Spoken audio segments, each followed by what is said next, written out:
할렐루야. 아멘. 많은 사람들이요 성공을 바라고 꿈꾸며 살아갑니다. 여기 혹 실패하기를 원하시는 분 계시나요? 아마 아무도 없으실 거예요. 문제는 성공에 대한 이해가 각각 다를 수 있다는 거예요. 특별히 믿는 이들과 그렇지 않은 이들의 차이를 느낄 수 있다는 것입니다. 예컨대 믿음이 없는 사람들 중에는요 성공을 쟁취하는 것으로 생각하는 이들이 많습니다. 그래서일까요? 그들은 먼저 자기 창고를 하나 마련하고 그리고 다른 이들로부터 그것에 채울 것을 애써 뺏어오려 합니다. 그리고 그 쌓여가는 창고를 지키며 그곳에 경비를 세울 것이며 더 나은 보호장치를 마련하고자 고심할지 모릅니다. 때론 인맥과 권력을 동원할 것이고 계속해서 그와 같은 과정으로 극대화를 꾀하려 할 것입니다. 문제는요, 그러는 사이에 그 자신조차도 그 울타리 속에 감옥처럼 갇혀 지내게 될지 모른다는 것입니다. 반면에 믿는 사람들 중에는요, 성공을 하나님으로부터 주어지는 것이라고 생각하는 이들이 있습니다. 그래서일까요? 그들은 자신들을 위해 만물을 조성하시고 인생을 주관하신 하나님께 먼저 감사하고 찬양하는 이들입니다. 그리고 그러한 하나님 주신 것을 함께 나눌 사람을 찾게 되고 함께 거할 곳을 마련하며 기꺼이 도와줄 사람들을 찾기에 이르는 것이죠. 그리고 마침내 자기 울타리에서 벗어나 더 많은 사람들과 소통하길 원하고 자유롭게 여기저기를 다니고자 희망한다는 거죠. 그렇게 해서 하나님 나라의 지경을 넓혀가고 마침내 그의 나라와 의를 구하며 그 주신 것으로 더함받는 축복의 인생이 된다라는 거죠. 여러분 같으면 누가 더 나은 사람이고 누가 더 큰 사람으로 여겨지십니까? 오늘 성경은 이 하나님으로부터 주어진 인생을 통해서 크게 성공하고 거부가 된 이삭이라고 하는 사람과 그의 가정을 소개하고 있습니다. 그리고 하나님께서 그 가족에게 다음과 같은 말씀을 하나 주셨어요. 그것은 뭐냐면 큰 자가 어린 자를 섬기리라. 이 말씀을 곱씹어보면 성공을 쟁취하는 것이 아니라 오히려 하나님으로부터 주어진다라고 하는 사실을 깨닫게 됩니다. 그리고 그렇게 받은 이가 큰 자가 되고 또 어린 자를 섬길 수 있는 넉넉한 여유가 있음을 발견하게 됩니다. 오늘 우리가 이 주어진 성공의 의미를 깊이 자각하고 깨달을 뿐 아니라 축복의 메시지로 삼고 복된 인생을 누릴 수 있는 우리 사랑 장로교의 모든 지체 되시길 간절히 소망합니다. 자, 그렇다면 오늘 성경이 말씀하시는 큰 사람, 나은 사람, 그 사람은 누구며 그에게 주어질 축복은 무엇일까? 이 말씀을 통해 귀한 깨달음 얻는 저와 여러분 되시길 간절히 소망합니다. 첫 번째로요, 큰 사람은 구하는 자입니다. 21절 말씀 함께 보겠습니다. 이삭이 그 아내가 임신하지 못함으로 그를 위하여 여호와께 간구하며 이랬어요. 한마디로 구했다는 거죠. 여기 믿음의 사람, 신앙의 사람 이삭의 모습의 단면을 소개하고 있습니다. 그가 어찌 믿음의 사람이고 신앙의 사람인지 그 근거가 무엇일까요? 여기 오늘 21절 후반부에 소개된 것처럼 여호와께 간구하였다라는 표현입니다. 그가 믿음의 사람인 신앙의 사람인 이유가 단순히 혈통적으로 아브라함의 자식이었기 때문이 아니라 하나님을 알고 하나님께 구하는 자였다라고 하는 지점입니다. 그가 구한 것이 지금 무엇입니까? 자녀를 구하고 있었어요. 놀라운 것은요, 무려 20년 동안 구했다. 반대로 얘기하면 20년 동안 자녀가 없었다는 거죠. 그의 나이가 40세에 결혼을 했고 그가 에서와 야곱의 쌍둥이를 낳은 것이 60세라고 언급된 것을 보면 그가 좋게 20년을 하나님께 구했을 법하다라는 거예요. 왜 이삭은 20년 동안이나 이것을 두고 기도하였을까요? 그것은 바로 그가 생명은 하나님께로부터 주어지는 것임을 믿었기 때문에. 여러분, 생명이 하나님께서 주어질 것을 믿었기에 20년 동안이나 기다릴 수 있었다는 거예요. 여러분, 이 세월은 대단한 세월. 제가요, 결혼을 30세에 했어요. 그리고 10년 동안 애가 없었어요. 그리고 40세에 낳은 애가 아들 육아입니다. 보통집 같으면요, 10년 동안 야단 법석 났을 수도 있어요. 그렇죠? 저희 어르신들이 얼마나 기대하셨겠어요. 어쩌면 며느리한테 압박을 행할 수도 있을 것 같아요. 강제하는 분들도 있었을지 몰라요. 그런데 그렇지 않았다는 거예요. 왜냐하면 제가 믿음에 확고했어요. 하나님의 생명은 주어지는 것이다. 믿었기 때문에. 그래서 오히려 간구하면서 기다렸어요. 마침내 기다리는데 하나님 보응하신 것을 보게 되었다. 근데 감사할 게 있어요. 10년 동안 조바심 갖지 않고 불안하지 않고 두려움 갖지 않고 기다렸더니 10년 동안 누구보다 즐거운 신혼생활을 보냈어요. 제가 10년 동안은 참 해피한 인생을 살았던 것을 기억해요. 근데 여기 이삭은 저보다 10년의 세월이 더 길어요. 그래서 20년 동안 애가 없어요. 근데 놀라운 것은요, 이삭이 그 밖에 아무런 액션을 취하지 않았다는 거예요. 이게 사실은 더 놀라운 거예요. 왜냐하면 고대 근동 지방에는요, 일부 다처제예요. 돈이 있으면 얼마든지 결혼 지참금을 내고 신부를 데려올 수 있는 법이 있어요. 그게 합법적인 거예요. 그런데 이삭은 리브가 외에 다른 신부를 맞아들이지 않았어요. 돈이 없었냐고요? 아니에요. 이삭의 성경에 보니까 그 아브라함의 재산을 다 받았을 뿐 아니라 그가 또 거기에서 하나님께 심고 거두어서 거부가 되었다라고 소개해요. 돈이 너무 많아서 문제인 사람이에요. 그런데도 20년 동안 다른 후처를 들이지도 않고 온전히 하나님 앞에 간구하면서 기도한 사람이었다는 거예요. 대단하지 않습니까? 왜 그래요? 성공은 하나님으로부터 주어지는 것이죠. 생명은 하나님께서 주셔야 얻는 것이라는 것을 믿었기 때문이라는 거예요. 그래서 이 사람은 믿음의 사람이고 신앙의 사람이었다는 거예요. 여러분, 이것을 보아서 오늘 우리가 어떠한 믿음을 가질 수 있어요? 이 시간이 고통의 시간일 수도 있지만, 오랜 기다림의 시간일 수도 있지만, 하나님 앞에 간구함으로 얻은 이 자식은 하나님의 은혜의 소산이에요. 믿으십니까? 이것을 깨우치고 사는 사람은요, 더 이상 조바심 갖고 인생을 살지 않아요. 기다릴 줄 알고 기다리는 법에 기대어 사는 인생이 되고, 마침내 모든 주어지는 것이 내 것이 아니라 하나님의 것이다 말할 수 있는 인생이 되는 거죠.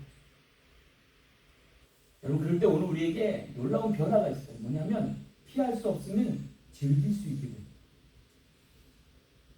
얼마나 기다림 끝에 얻은 아들이에요? 이 아들들을 하나님의 자녀로 양육할 수 있게 되는 거죠. 그렇다고 해서 그가 20년 동안 가만히 아무것도 안 한 게 아니에요. 오히려 간구했다고 했어요. 간절히 구했다. 적극적인 믿음을 가지고 하나님을 바라고 하나님의 바람을 통해서 얻은 자식을 통해서 축복을 이어가게 됐다는 거죠. 따라서 구하는 사람이 큰 사람인 줄 믿으시기 바랍니다. 왜냐하면 구하는 인생은 주어지는 인생이기 때문이고, 구하는 인생은 더 받을 것이 있는 인생이기 때문입니다. 사랑하는 성도 여러분, 사실 큰 것일수록, 소중한 것일수록 하나님께로부터 주어지는 게 더 많아요. 여러분 안 그래요? 여러분에게 주어진 부모님, 형제, 자매, 또 내 자식 다 하나님으로부터 주어지는 거예요. 그리고 내게 주신 시간, 사실 내게 주신 소유도 하나님께로부터 주어지는 것이라고 여겨요. 그래야 그것이 은혜가 될 줄로 믿습니다. 오늘 우리 사랑 장로교회가 개척한 후에 계속해서 간구하는 게 하나 있어요. 그게 뭐냐면 이 교회가 하나님 나라 되는 거예요. 그리고 이 교회가 하나님 나라가 되려면 이 교회 주인이 하나님이셔야 돼요. 할렐루야. 그리고 그의 말씀과 그분의 영의 통치함을 받을 때 이 교회가 하나님의 것이 되고, 그곳에서 우리가 믿음의 분복을 누리게 될 줄로 믿습니다. 오늘 우리가 그 신령한 통치하심을 받기 위해서 오늘도 믿음으로 간구하여 구하여 얻을 수 있고 찾고 찾아 두드리며 열림 받는 거룩한 귀한 성도들 다 되시길 간절히 축원합니다. 아멘. 두 번째 큰 자는 섬기는 자입니다. 23절 후반부 볼게요. 이 족속이 저 족속보다 강하겠고 큰 자가 어린 자를 섬기리라. 여기 보면은요, 그에게 20년 만에 주어진 태중의 아이들이 있었는데 공교롭게도 쌍둥이였답니다. 20년 만에 감개무량하여 임신해서 얻은 애가 쌍둥이인 거예요. 그러면 여러분 더블의 축복이잖아요, 그죠? 감사할 일이잖아요. 근데 문제가 하나 생겼어요. 뭐냐면 얘들이 뱃속에서부터 싸우는 거예요. 싸우는데 그냥 애기 다툼이 아닌 거예요. 치고받고 난타전을 하는 거예요. 그래갖고 이 리브가가 놀란 거예요. 근데 이게 하루 이틀이 아니에요. 시도 때도 없이 싸우는 거예요. 요새 같으면 이거 MRI 딱 찍어보면, 그죠? 거기 다 애들 싸우는 모습이 나올 텐데 아마 권투 시합을 막 했는지 레슬링을 했는지 모르겠어요. 하도 난리법석을 치니까 이삭하고 리브가가 하루는 하나님 앞에 물었어요. 도대체 어찌된 일입니까? 그랬더니 하나님께서 오늘 23절 말씀을 주신 거예요. 두 국민이 내 태중에 있구나. 두 민족이 내 복중에서부터 나누이리라. 이 족속이 저 족속보다 강하겠고 큰 자가 어린 자를 섬기리라 라고 말씀하셨어요. 이 말씀이 여러분 굉장히 중요한 말씀이에요. 왜냐하면 이 말씀이 없었으면 우리가 잘 알고 있는 야곱은 축복의 사람이 아니라 아주 야비한 사람으로 전락할 뻔했어요. 형의 것을 속여서 빼앗고 지가 갖고 싶은 것은 다 갖는 아주 못된 녀석으로 낙인 찍힐 뻔했어요. 그런데 이 말씀이 있었기 때문에 오히려 야곱이 반전되어서 축복의 사람으로 전환될 수 있었던 것을 보게 됩니다. 놀라운 인생의 반전이 하나님의 말씀에 의해서 예고되었고 그대로 예정된 대로 이끌어진 것을 보게 되는 대목입니다. 여기서 우리가 하나 깨달을 게 있어요. 우리 앞에 삶의 난제들을 놓고 먼저 하나님 앞에 물어봐야 됩니다. 중요한 내 삶의 기로에 있을 때는 그리고 내가 해결할 수 없는 어떤 문제에 봉착하면 무엇보다 먼저 해야 될 일이 있는데 그게 뭐예요? 하나님께 여쭈어봐야 됩니다. 그래서 하나님의 말씀을 듣고 그것을 통해서 길을 찾고 답을 찾을 때에 오늘 인생이 제대로 된 인생이 된다라는 표현입니다. 그로 인해서 우리의 인생이 쟁취하는 인생이 아니라 주어지는 인생임을 깨닫게 되는 것. 그게 하나님의 은혜다. 속이고 뺏고 쟁취하는 인생이 아니라 하나님으로부터 주어질 것을 믿고 구하여 얻는 복된 인생이 되는 것이죠.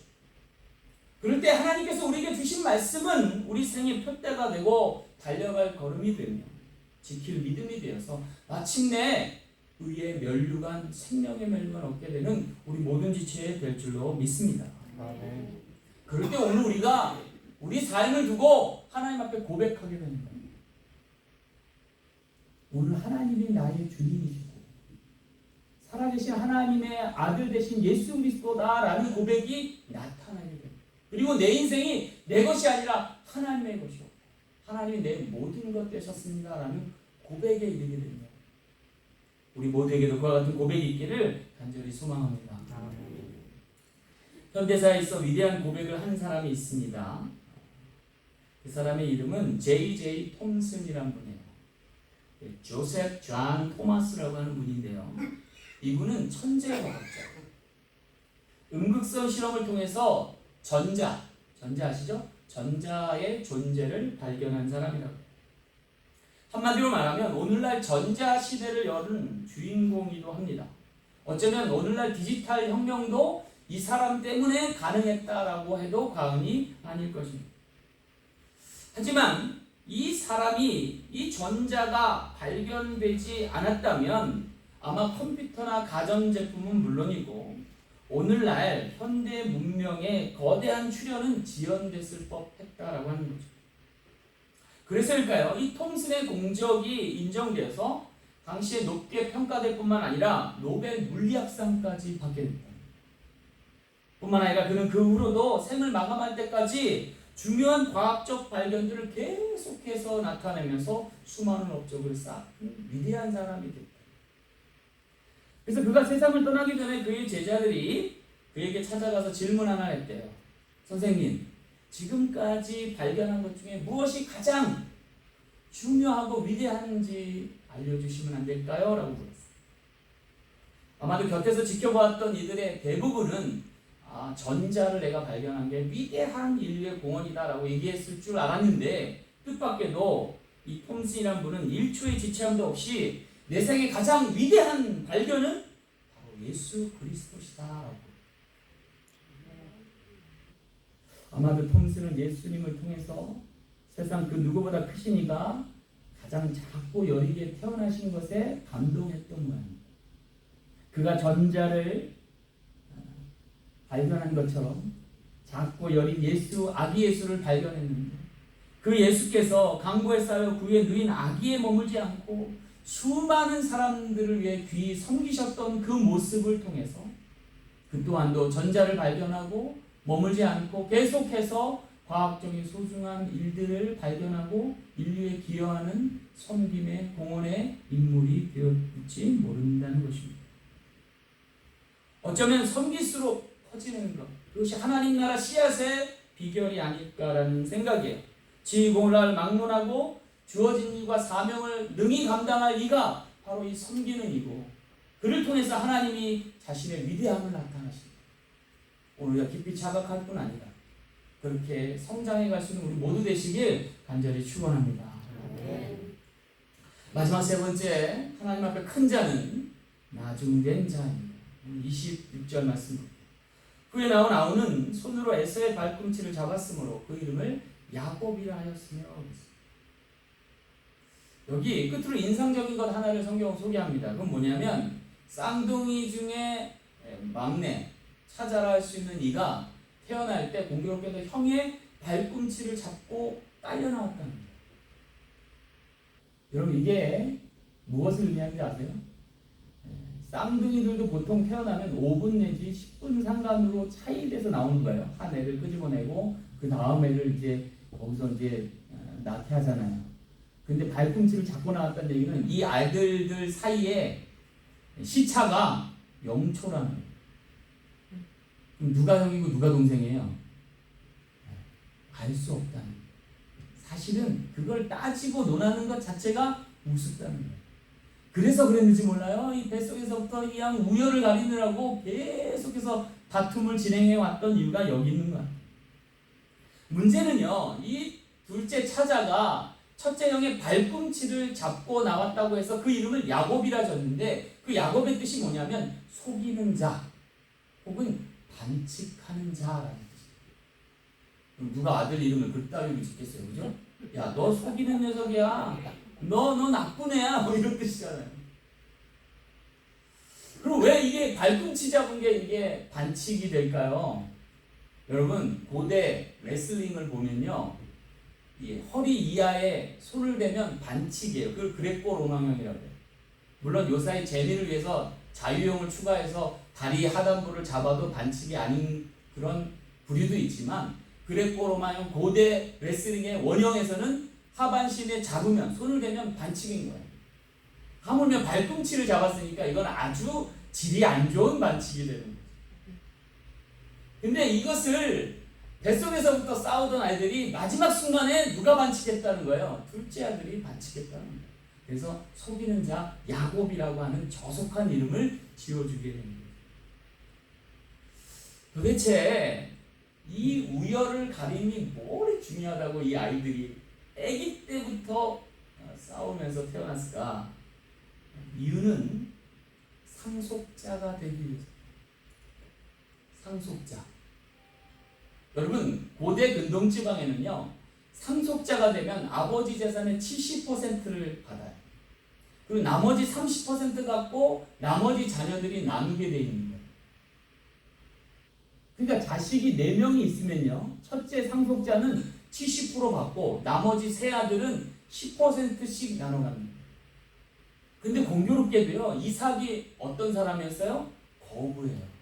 지금으로 말하면 재벌집이에요. 거기에 상속자가 누가 되느냐의 결정이 어디서부터 정해진다고요? 뱃속에서 나올 때부터 정해집니다. 그래서 이들이 운명을 알고 그 뱃속에서부터 싸우고 나올 때 치열하게 싸우다가 결국은 에서가 먼저 나오고 그 다음에 야곱이 후에 나오게 됩니다. 문제는요, 그들이 이 반칙을 한 것에 대해서 이렇게 가혹하게 이름 짓는 이유가 있다는 거예요. 왜냐하면 재벌가에서의 그들만의 리그가 있어요. 거기서 반드시 지켜야 할 법이 있대요. 그건 뭐냐면 반칙해서는 안 돼요. 세상법을 이용하는 건 좋은데 그들만의 리그에 반칙을 해서는 안 된다는 거예요. 자신들만의 공정한 룰이 있어요. 그건 뭐냐면 생존 전략이라는 거예요. 양육 방식의 치열한 생존 경쟁에서 그들이 도태되지 아니하도록 치열한 이유가 여기 있다는 거예요. 그들만의 씨름을 한 이유가 뭐예요? 겨루어 이겨야 한다는 것이고 경쟁에서 승리해야 한다는 거예요. 왜 이것이 중요할까? 그것이 축복의 근간이기 때문이에요. 그래서 자유민주주의 시장 경제 체제에서는요, 이 경쟁을 죄악시하지 않아요. 오히려 가속화시켜요. 그리고 거기서 얻어지는 놀라운 발견과 발명을 통해 얻어지는 수익을 함께 나누도록 시스템화해요. 그래서 시장 자본주의는 성경적인 거예요. 생육하고 번성하여 땅에 충만하라는 하나님의 메시지와 같기 때문이에요. 단 공정해야 된다. 그 공정의 룰을 어렸을 때 깨있기 때문에 넌 야곱이다라고. 오늘 우리가 다시 한번 깨달을 것이 하나 있어요. 그것은 바로 우리가 이 땅을 살아가면서 하나님이 주신 이 법칙과 원칙을 지켜가되 공정을 잃지 말아야 됩니다. 그리고 경쟁을 두려워하지 말고 능히 싸워 극복해야 된다는 거예요. 그런데 한 가지 우리가 이 시대에도 빈익빈 부익부가 있어서 문제잖아요. 그래서 하나님께서 뭐라고 얘기해 주신 거예요? 여기 오늘 본문 말씀에 보니까 놀라운 걸 하나 소개해 주고 있어요. 그건 뭐예요? 큰 자가 어린 자를 섬긴다라고 하는 표현입니다. 큰 자 되게 하시는 이는 하나님이신데 그 큰 자 되게 하는 목적이 뭐예요? 어린 자를 섬기게끔 하기 위한 거예요. 그러면서 하나님께서 단서를 달아주신 게 있어요. 처음 된 자가 나중 되고 나중 된 자가 처음 될 수 있다는 말씀입니다. 그것은 뭐예요? 내가 큰 자 되었다고 교만하지 말고 많이 가졌다고 오만하지 말고 낮추실 수도 있고 높이실 수도 있는 하나님을 알기에 겸손하게 섬김을 다할 수 있는 사람이 될 때 비로소 큰 자가 되고 처음 된 자가 될 수 있음을 이야기해 줍니다. 그것을 야곱이 언제 깨달아요? 야복강 나무에서 깨달아요. 천사와 씨름하면서 이 사람을 이길 수 없겠다라는 생각을 가졌지만 반대로 여기서 져서는 안 되겠다라는 이 야곱의 굳은 결기가 밤새도록 씨름하게 하고 그리고 한도뼈가 부러져도 그 끈을 놓지 않게 했다. 그리고 마침내 그 여호와의 사자가 네 이름이 뭐냐? 야곱입니다. 야 이제부터 야곱이라 하지 마라. 이스라엘로 바꿔라. 무슨 뜻입니까? 하나님과 겨루어 이긴 자. 반대로 얘기하면 하나님이 져준 사람입니다. 그것을 통해서 축복의 주인공 되게 하신 놀라운 은혜 있음을 기억하시는 저런 되시길 간절히 소망합니다. 네. 우리가 한 가지 더 깨달을 것이 있는데 그건 뭐냐면 야곱이 이것을 깨닫기까지 20년 걸렸다. 반치광으로 집안에서 쫓겨나서 바다나랑 가서 거기서 또 한 번 속고 속이는 난타전을 벌이다가 겨우 깨닫고 돌아온 세월이 20년이다. 근데 놀랍게도 이삭이 자기에게 아들 없음을 두고 하나님 앞에 간구하고 얻은 쌍태의 그 세월이 20년. 놀랍지 않아요? 20년. 이 20년의 시간을 하나님이 허락하심으로 이삭은 이삭 되게 하시고 야곱은 야곱 되게 하셨다. 아니 야곱을 이스라엘로 바꾸시는 시간이었다는 거예요. 그 기다림의 시간, 그 고대하던 시간, 그 기도하던 시간이 하나님의 시간이었다. 가서 모든 것이 하나님의 은혜인 것을 발견하는 시간이었고 그의 가족들이었다는 사랑하는 성도 여러분, 오늘 우리에게 주어진 시간도 하나님의 시간임을 기억하면서 하나님이 주신 은혜와 은택을 받아 누릴 수 있는 축복의 주인공 되시길 간절히 소망합니다. 우리 사랑 장로교회가 좋은 교회를 표방하고 있습니다. 좋은 교회가 될 수 있는 이유는 하나님이 주인 되실 때입니다. 그러할 때 오늘 우리의 모든 섬김은 하나님의 은혜의 원리가 되는 것입니다. 따라서 섬김에는 나이가 없고 나중이 없게 되는 것입니다. 우리에게 최고령 목사님을 비롯한 모든 이들이 대접을 받고자 하는 대로 대접할 수 있는 교회 되는 것. 그래서 서로가 함께 나누며 서로가 섬기며 서로가 아끼며 사랑하는 것, 그것이 오늘 우리 사랑교회의 목적이 되어야 될 줄로 믿습니다. 세상에서 가장 소중한 교회, 하나님이 친히 다스리는 교회. 그래서 하나님의 통치와 섬김이 교회 안에 역사하면서 하나님의 나라를 이루어갈 수 있는 귀한 재단 되길 간절히 소망합니다. 말씀을 맺겠습니다. 오늘은 어린이 주일입니다. 어린이들이 주인공 되는 날입니다. 그런데 요새 아이들은요, 이 어린이날을 손꼽아 기다리지는 않는 것 같습니다. 왜 그럴까?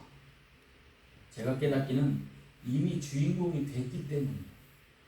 굳이 어린이날이 필요가 없는지도 모른다는 생각입니다. 요새 아이들이요, 교회를 정할 때 교회를 정하는 결정권까지도 갖게 되었어요. 그래서 남편은 아내가 좋다면 그 교회로 가고, 엄마는 아이들이 좋다면 그 교회를 나가 정착하게 되는 시대가 되었습니다. 우리 사랑 장로교회도 비록 교회가 작은 교회지만 아이들이 좋아할 만한 교회 되길 간절히 소망합니다. 아멘. 나라도 마찬가지라는 생각이 돼요. 어느 나라가 좋은 나라일까요? 어떤 나라가 좋은 나라일까요? 저는 미국이란 나라도 참 좋은 나라라는 생각을 갖습니다. 왜냐하면 이 나라가 아이들의 천국이기 때문입니다. 그것은 아마도 아이들이 쟁취할 것이 많은 나라여서만은 아닐 것 같아요. 오히려 하나님을 믿는다는 이유만으로 이미 주어진 것이 너무 많은 나라였습니다. 그것을 발견하게 하고 그것을 통해서 하나님의 다스림을 기억하게 하는 소자의 천국이기 때문에 어떤 나라가 이처럼 약자를 배려하고 작은 아이들을 우선시하는 나라가 있겠습니까? 그 모든 이 나라의 기초가 성경에 기반해 있다는 것입니다. 큰 자가 어린 자를 섬길 수 있는 토대 위에 있음을 오늘 성경이 말씀해 주고 있습니다. 그래서 우리 사랑 장로교회도 그와 같이 아이들이 존귀함을 얻을 수 있는 귀한 교회 되었습니다. 이 시대를 뿐 아니라 다음 세대를 이끌어갈 수 있는 귀한 재단 되길 간절히 소망합니다. 기도하겠습니다. 참 좋으신 아버지 하나님, 감사합니다. 어린 자도 섬길 수 있는 큰 자가 되게 하시고 모든 것이 하나님의 은혜였음을 알고 하나님께 찬송하며 영광 돌리며 감사하는 모든 지체가 되게 하여 주옵소서. 오늘도 주신 말씀으로 승리하는 한 주 될 줄 믿고 감사드릴 때 걸어가신 예수님 이름으로 간절히 기도하옵나이다. 아멘.